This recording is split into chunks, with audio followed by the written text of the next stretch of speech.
திருவாரூர் மாவட்டத்தில் 2 நாட்கள் பெய்த கனமழையால் விளை நிலங்களில் நீர் தேங்கி கடல் போல காட்சியளிக்கிறது. விவரங்களோடு இணைகிறார் செய்தியாளர் ராஜசேகர். ராஜசேகர், விவசாயிகள் என்ன சொல்றாங்க? விவரங்கள் பகிர்ந்துக்கலாம். ஸ்ரீராம், திருவாரூர், தஞ்சாவூர், நாகப்பட்டினம் உள்ளிட்ட டெல்டா மாவட்டங்களில் கடந்த 2 தினங்களாக கனமழை என்பது பதிவாகியிருந்தது. கடந்த 24 மணி நேரத்தில் திருவாரூர் மாவட்டத்தில் அதிகபட்சமாக 7 சென்டிமீட்டர் மழை அளவு என்பது திருவாரூரிலும், அதே போன்று மன்னார்குடி, நீடாமங்கலத்தில் 6 சென்டிமீட்டர் மழை அளவு பதிவாகி இருக்கிறது. இந்த நிலையில தொடர்ந்து பெய்த கனமழையின் காரணமாக மாவட்டம் முழுவதும் 15,000 ஏக்கர் சம்பா மற்றும் தாளடி நெல் பயிர்கள் மழை நீர்ல மூழ்கி இருக்கிறது.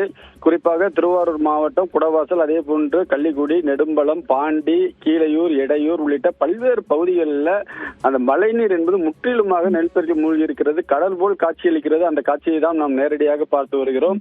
ஒரு ஏக்கருக்கு இதுவரை 10,000 ரூபாய்க்கு செலவு செய்துள்ள நிலையில வாங்கிய கடனை கூட திருப்பி கட்ட முடியாத ஒரு சூழல் உருவாகி உள்ளதாகவும் விவசாயிகள் வேதனையோடு தெரிவிச்சிருக்காங்க. உடனடியாக வேளாண் துறை மற்றும் வருவாய்த்துறை அதிகாரிகள் பாதிக்கப்பட்ட விவசாய நிலங்களுக்கு நேரடியாக சென்று கணக்கெடுப்பு நடத்தி விவசாயிகளுக்கு உரிய இழப்பீடு வழங்க வேண்டும் என்ற கோரிக்கையும் விவசாயிகள் முன் வச்சிருக்காங்க. ஸ்ரீராம், விவரங்களை வழங்கியதற்கு நன்றி ராஜசேகர்.